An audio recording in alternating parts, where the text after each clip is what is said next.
Welcome to the Cross Creek On Demand podcast, a podcast for you because God is for you. In today's episode, we're looking at the unseen battle that shapes our world, a struggle far greater than what meets the eye. Many feel that Christianity is under attack, and that feeling often stirs a desire to fight back, to defend what seems to be slipping away. But does that instinct lead us toward real victory, or does it keep us trapped in the same destructive patterns? The dragon, the beasts, the lamb.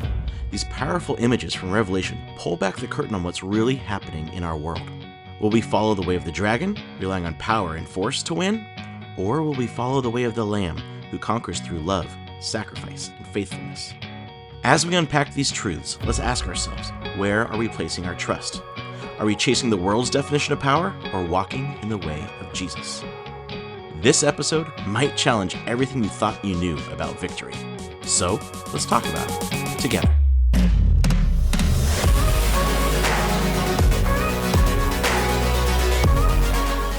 I want to read you some Jesus words really quick as we kind of intro today.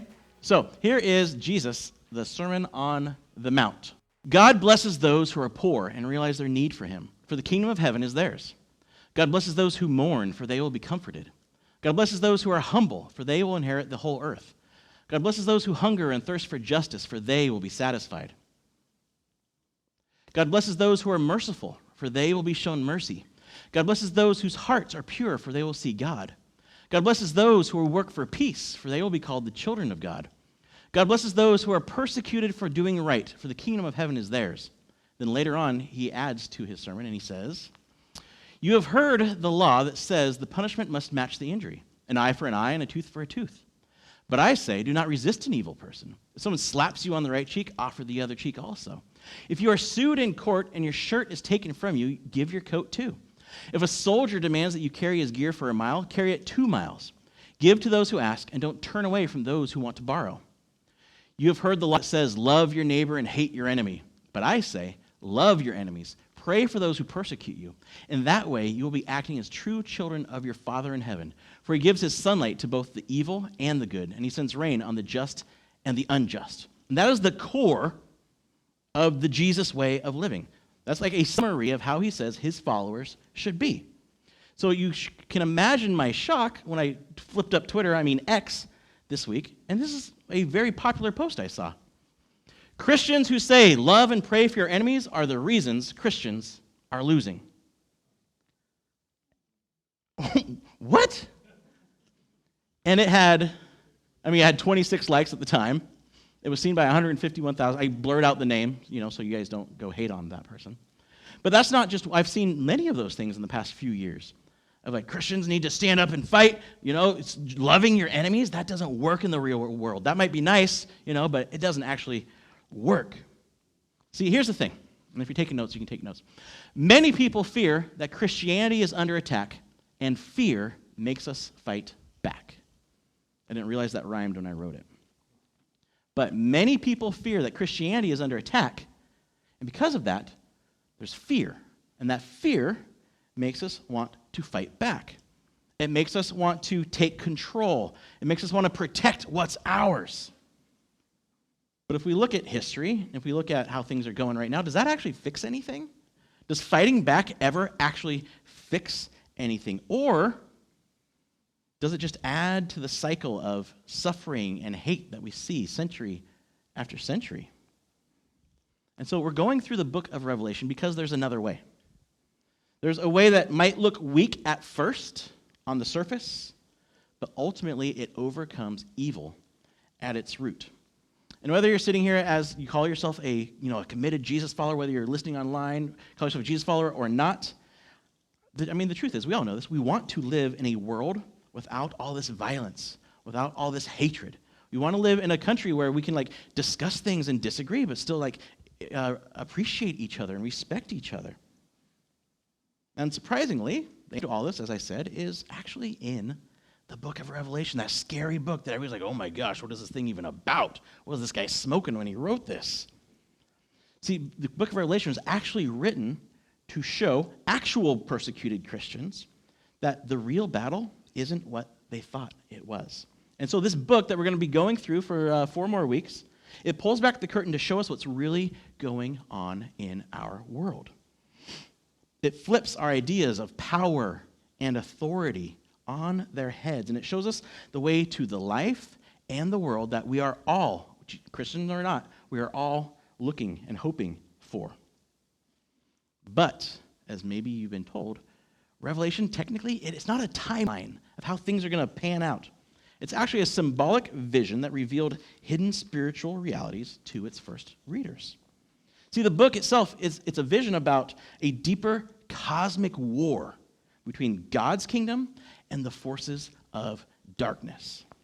And it answers questions of why are we convinced that power is the only way to win? Why do we think that if we don't fight fire with fire, we'll somehow lose? Why do we think that domination is the only path to victory, even though deep down we know it only keeps the cycle going? So as we talk more about this vision of Revelation, we need to remember, Revelation is not a crystal ball telling us the future. It shows us how to live in our world now. And it reveals the ultimate true villain we all have, a creature that Revelation calls the dragon. So let's dig into what this dragon is all about. There's going to be a lot of reading today, just so you know. And we're going to be jumping back and forth, but I'm going to try to keep it straight for you. Think of, as you read this, anybody actually read Lord of the Rings?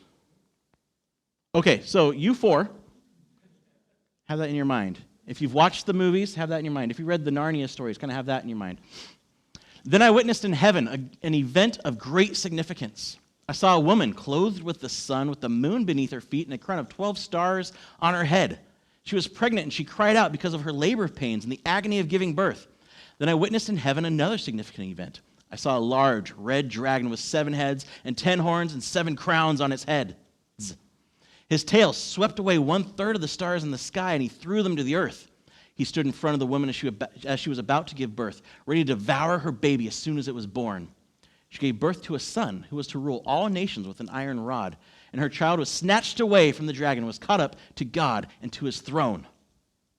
Makes perfect sense, right? You guys got it? You know what to do now? All right, a dragon. You're like, what is this about? Well, if I said Godzilla came out of the sea and saw the city, you would know what was about to happen, right? If I said these guys went to this park where they got the DNA of dinosaurs and they went to go visit the park, you'd know what was about to happen, right? In the ancient world, if you say a dragon appeared, they would know what was about to happen. Dragons were part of their mythology, their lore. It's a character that many people in the ancient world were super familiar with. It was seen as a creature of chaos, of deception, and destruction. Okay? So he's setting up this picture of a war with a dragon. And after this war in heaven, the dragon is thrown down to earth, and we discover his real identity. And I'll explain all this in a second. This great dragon, the ancient serpent called the devil or Satan, the one deceiving the whole world, was thrown down to the earth with all his angels. And so, in John's vision of Revelation, the dragon is not just a symbol of evil. He is the one who is hell-bent, get it? Hell-bent on destroying God's purposes for the world.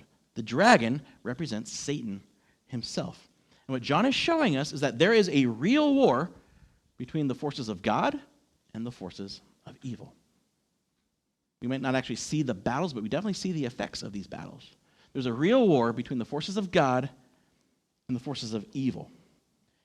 And I know throwing the word Satan out there can be hard to believe for a lot of people. Like, is there a spiritual world out there? The reason I believe there's an actual being called Satan is because Jesus said there's an actual being called Satan.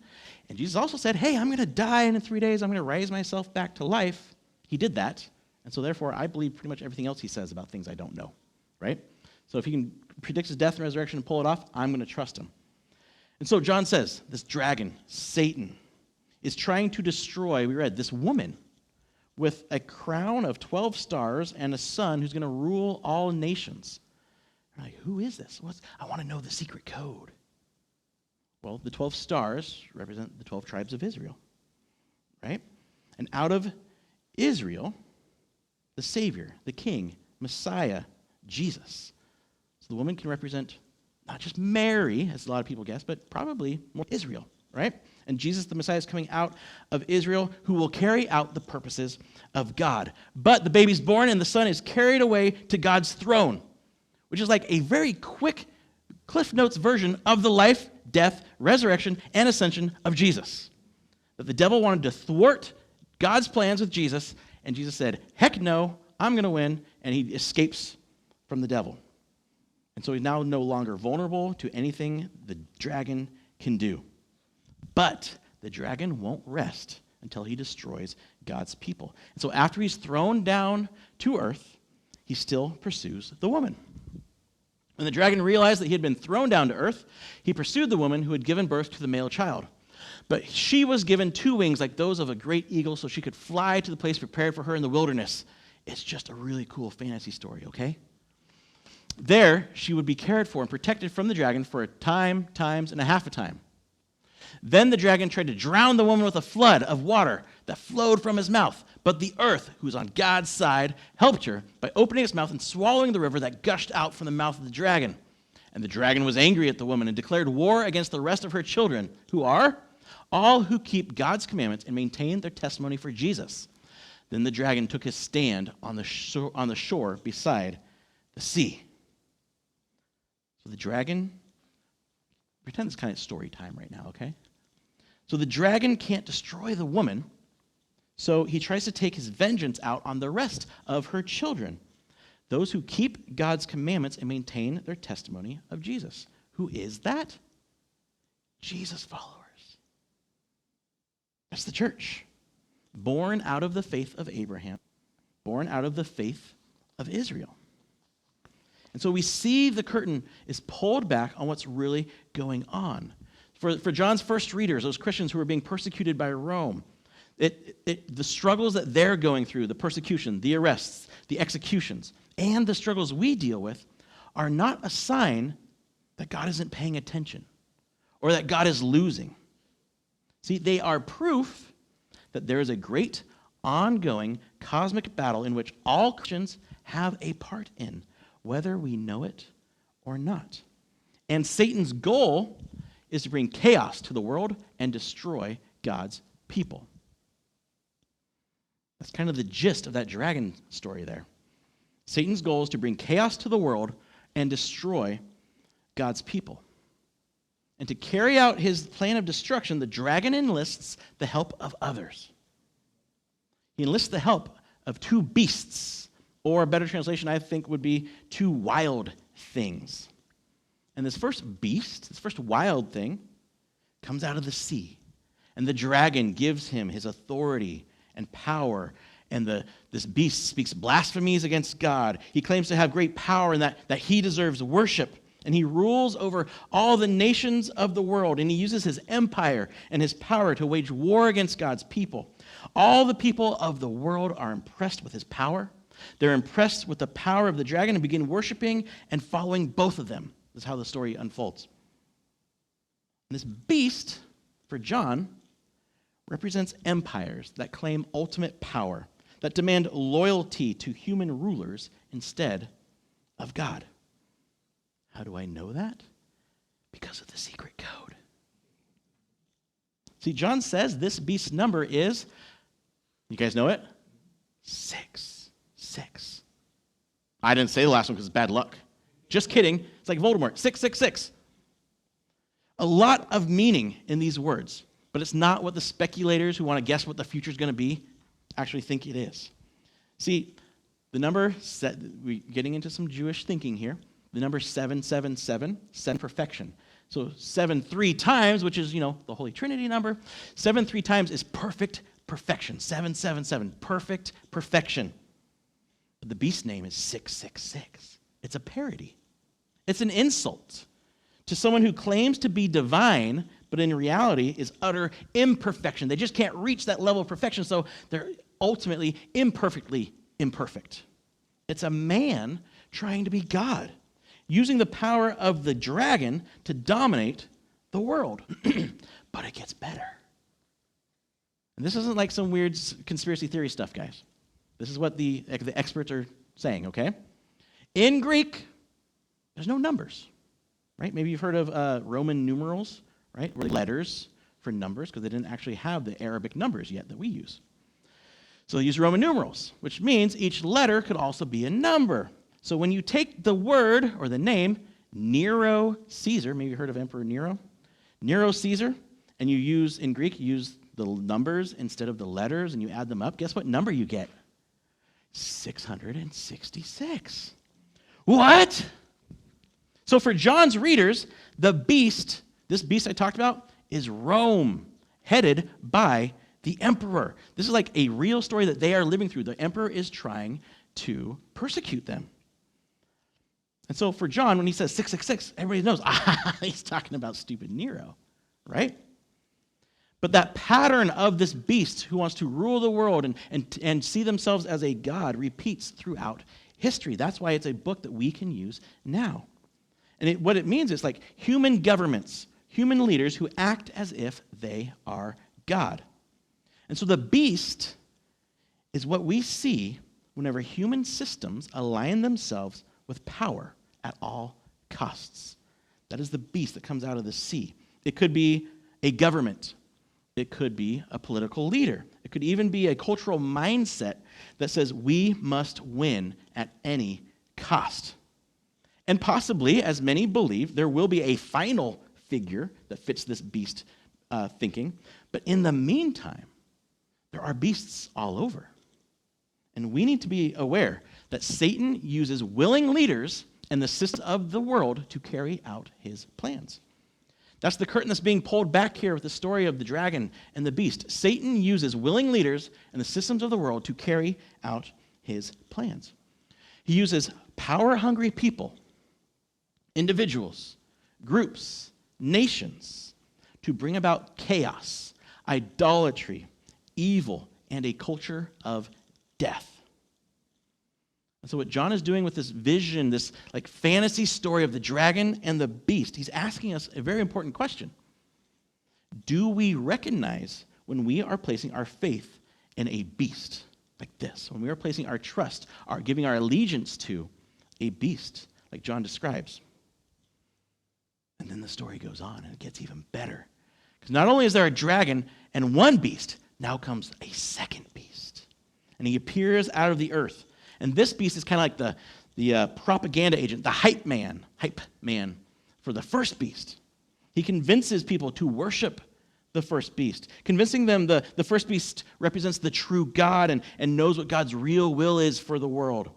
And he leads people to give blind allegiance to worldly, earthly powers instead of God. For John, writing this in the first century, it could have been local governing authorities who enforced the rule of Rome and enforced the worship of the emperor. For us, it could be anyone or any group trying to convince us the way of domination and conquering is what God wants for us. So we're trying to convince us, like the tweet we saw, right? Love your enemies, that's why you're losing. No, you need to give in to the way of the world. You need to fight back, right? So this could be any of those talking heads we see on the news. This could be any Joe Schmo with a podcast. This could be any social media influencer like we saw, trying to get us to follow the violence of the dragon, of the beast, saying, give your loyalty to this. The Jesus way, that doesn't work. Right? No, you need to fight. You need to stand up. Right? You need to be a real American or face the consequences. Being canceled or belittled or character assassination. We see it all the time, don't we?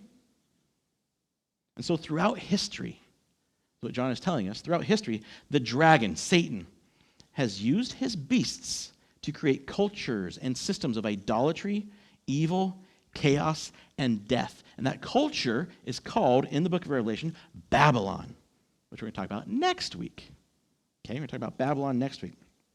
But the message here is, Jesus followers should always be ready to identify and disconnect from political powers that claim to be for or from God. That's a long one. I'm going to let you on it for a second.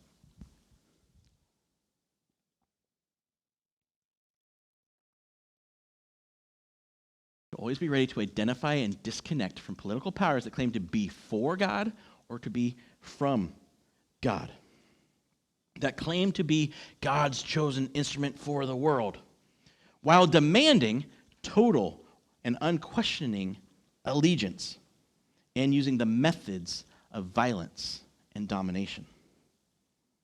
Because there's actually someone with true, infinite power that the dragon can only mimic. But to see this person, we have to actually, because we were just in Revelation 17, I think, we've got to jump back to Revelation 4 to where the story actually begins in the throne room of God himself. So Revelation 4. I'm not expecting you to follow all this. I just want you to picture the story of what's happening here. Get these characters. We're doing an overview of Revelation. I'm not trying to tell you each verse, okay? And I saw a throne in heaven and someone sitting on it.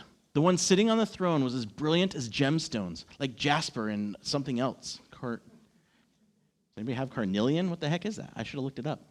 Carnelian. And the glow of an emerald circled his throne like a rainbow. 24 thrones surrounded him, and 24 elders sat on them. They were all clothed in white and had gold crowns on their heads. From the throne came flashes of lightning and the rumble of thunder.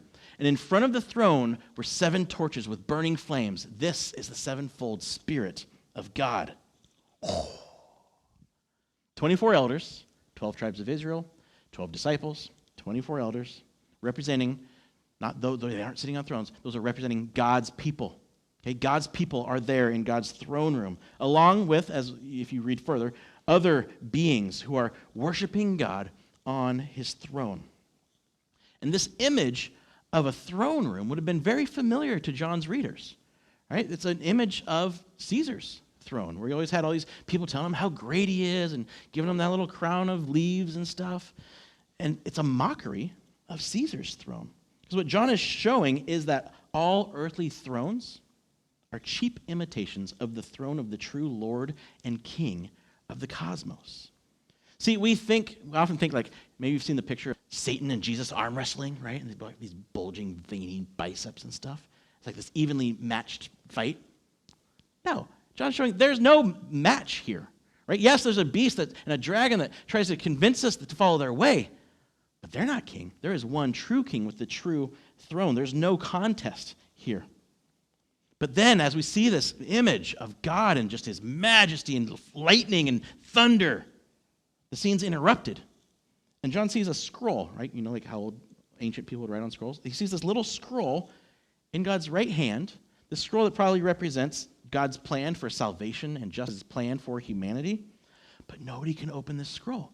Nobody has the power to open this scroll. And poor John begins to cry as he sees this. He's like, will there never be justice in the world? Like God's plan is there, but nobody can carry it out. Will there never be justice? Is there no one who can save us? But then this happens. But one of the 24 elders said to me, stop weeping. Look, the Lion of the tribe of Judah, the heir to David's throne, has won the victory. He is worthy to open the scroll and its 7 seals. Yes, everybody's thinking. The Lion of Judah, rawr. Right? The heir to King David's throne. This is the promised Messiah. This is the one who is the conqueror of nations, the one who will rule the nations with an iron rod, the destroyer of God's enemies. He's going to open the scroll. He's now going to conquer, and like a lion, he's going to tear his enemies apart.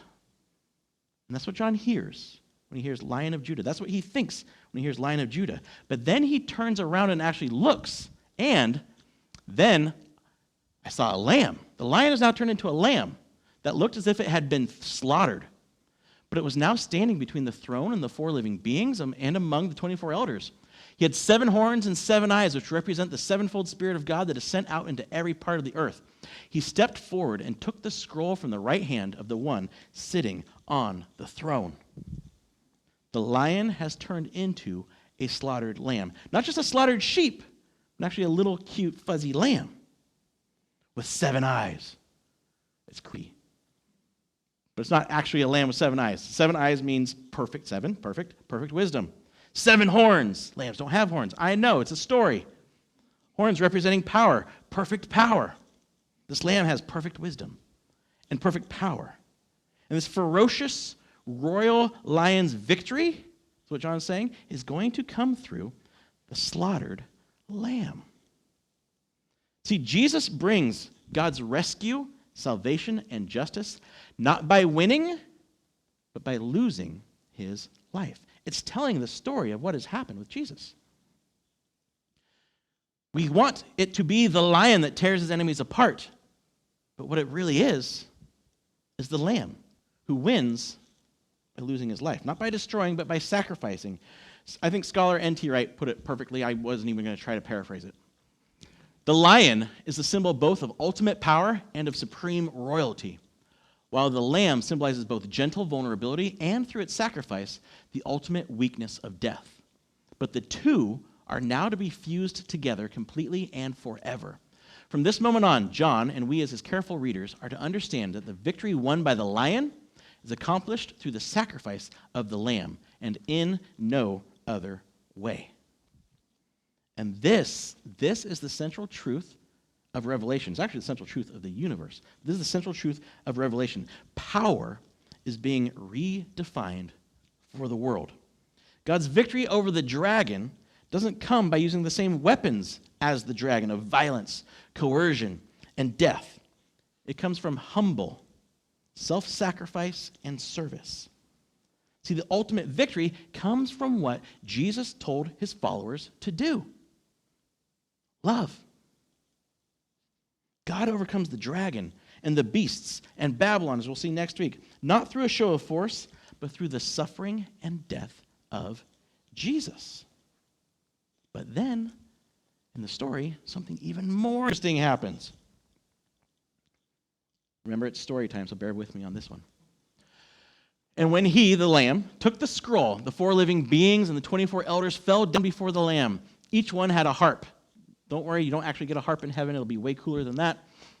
Each one had a harp, and they held gold bowls filled with incense, which are the prayers of God's people. And they sang a new song with these words: "You are worthy to take the scroll and break its seals and open it, for you were slaughtered, and your blood has ransomed people for God from every tribe and language and people and nation. And you have caused them to become a kingdom of priests for our God, and they will reign on the earth." Then I looked again, and I heard the voices of thousands and millions of angels around the throne and of the living beings and the elders, and they sang in a mighty chorus, "Worthy is the Lamb who was slaughtered to receive power and riches and wisdom and strength and honor and glory and blessing." And then I heard every creature in heaven and on earth and under the earth and in the sea. They sang, "Blessing and honor and glory and power belong to the one sitting on the throne and to the Lamb forever and ever." And the 4 living beasts said, "Amen." And the 24 elders fell down and worshiped the Lamb.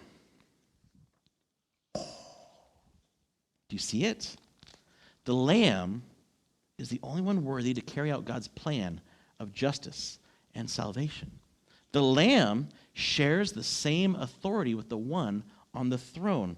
He is worthy of the same worship as the one on the throne, the same worship as God. And so this scene is where the rest of the book of Revelation actually makes sense. This vision of the slaughtered lamb is how God chose to show John and us who he really is. This is how God chose to show us who he really is. Yes, he's the all-powerful creator God, the maker of everything we see and don't see. He is worthy of all of that praise and honor, and all authority is his. And what did he do with all of that power and authority? He sacrificed himself to save his people. See, Jesus' death shows the true meaning of power, judgment, and salvation. Jesus' death shows the true meaning of power, judgment, and salvation. So everything else makes sense. Everything else in this book of Revelation makes sense when we grasp this vision of who Jesus, the God-man, actually is. And so as the story continues, we see it is this lamb who ultimately defeats and judges the dragon and his beastly peons. And he brings an end to their corrupt empire, which they call Babylon. Great story, right? It's just like Lord of the Rings. It's like interrupted with songs and everything. It's amazing. But what's that got to do with us? Like, it's really cool, and like to see Jesus as like the slaughtered lamb, but who has all the power and authority. I love it. But what's it have to do with us? Here's the thing. We are invited to participate in the Lamb's overthrow of the dragon. In the story that we read, where the dragon's thrown down to earth, right, and then he chases him in, and the earth swallows up the water and stuff, we actually skipped a part that I wanted to say for this part right here. Okay? Then I heard a loud voice shouting across the heavens, "It has come at last, salvation and power and the kingdom of our God and the authority of his Christ. For the accuser of our brothers and sisters has been thrown down to earth, the one who accuses them before our God day and night. And they have defeated him by the blood of the Lamb and by their testimony. And they did not love their lives so much that they were afraid to die. Therefore rejoice, O heavens, and you who live in the heavens, rejoice. But terror will come down on the earth and the sea, for the devil has come down to you in great anger, knowing that he has little time."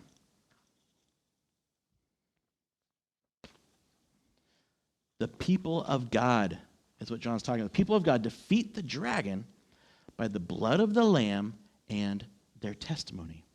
In other words, the people of God participate in the revolution of God by following the way of the Lamb. The people of God participate in the revolution of God by following the way of the Lamb.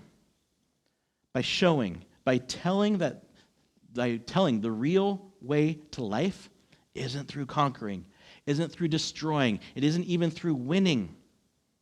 It's through following the Lamb and displaying his love and peace and mercy and justice. The people of God conquer by reflecting the Lamb to a world that is enslaved by and in love with the way of the dragon. The followers of the Lamb win by choosing to love, by choosing to love and forgive their enemies, by choosing to lose, by working for peace and justice for those who can't do it for themselves. See, the dragon tries to control through violence and fear. But the Lamb wins through love and faithfulness.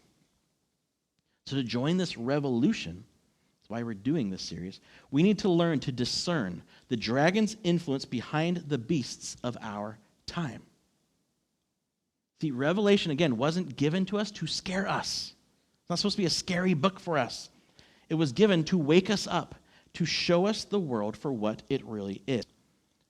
There is a war going on, whether we know it or not, whether we like it or not. And if you are a Jesus follower, you, whether you know it or like it or not, are part of this war. And we see it in the major events in the world, right, with empires trying to conquer other people and exert their dominance. But we also see it in our families. We see it in our classrooms. We see it in our offices. Forces that try to dominate and control, creating chaos and hatred. And the question John has for us, will we trust the Lamb and his way? Or will we give in and try to use the weapons of the dragon for ourselves? Kind of like the One Ring in Lord of the Rings, right? It's the enemy's ring, but if we just use it for our good, then maybe it'll work. You know, they are angry and they yell and they scream and they try to win through that dominance. Well, if we just use those tools, but we'll use it for good, then it'll be okay. No, John says, do not follow the way of the dragon. John's message is clear. God's kingdom is not built by force, but by sacrificial love. And the way of the dragon is so appealing. I mean, when we look at it like that, we're like, I would never follow a dragon. But it's so appealing, especially to people raised in a culture of being part of the best, the most powerful, and the most successful nation in history. We're Americans. We win. We dominate. We are exceptional. There's never been anything like us. We are amazing. And trying to see that maybe there's some dragon, there's some beast in that. It's like trying to tell a fish, hey, you're wet. Right? You're just in it. We're just in it. The way of the dragon is so tempting because we want to win. Americans win. But the true lion conquers as the lamb. The question is, will we follow him? So to help us discern the difference between the way of the dragon and the way of the lamb, let's remind ourselves of who the lamb is, what the lamb is like, and who his people are called to be. This is how the Apostle Paul described him. So this week, let's read Philippians 2, 3 through 11.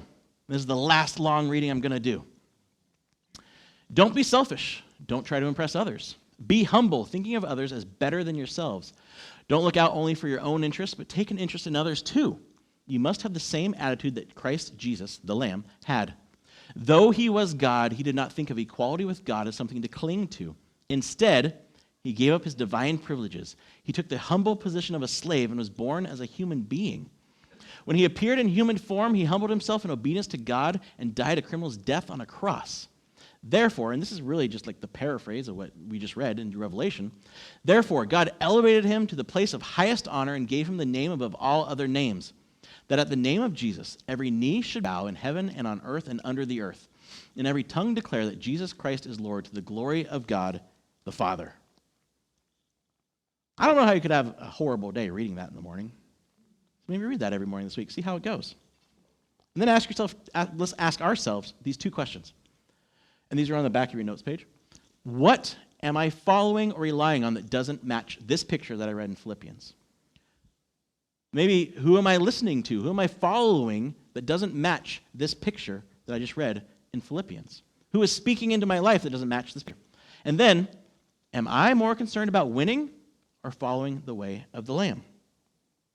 Am I more concerned about winning or following the way of the Lamb? In your job, do you compromise on integrity in order to win in your career? In relationships, do you seek control instead of sacrificial love? Do you seek it to be even instead of just sacrificing lovingly?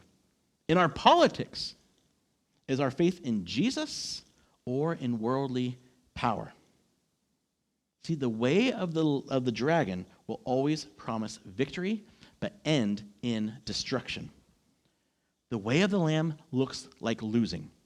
To everyone on the outside, it looks like you're losing, but it's the only way to real life. And John's question is, which will you choose? Because the Lamb, not Caesar, not the dragon, is king over everything. And we as individuals and as a community are invited to play our part in bringing the revolution of Jesus to our world now.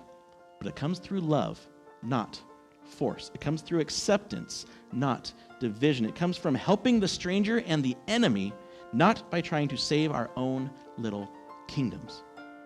The battle is real, and our loyalty matters. See, the way of the Lamb is the only way to peace, justice, and ultimate victory. The way of the Lamb is the only way to peace, justice, and ultimate victory. And we started with a Twitter post. I want to end with this pastor's post. He said, this is Zach Lambert, I am going to prioritize love above dogma and debates, above theology and ideology. I'm going to prioritize love. Because Jesus didn't say his followers would be known by our beliefs. Jesus said we'd be known by our love. As we go through our weeks and our days, in every situation we can ask, what does the Lamb's love look like? What does Jesus' love look like? And in that, we will be guided towards the way of the Lamb and not the way of the dragon.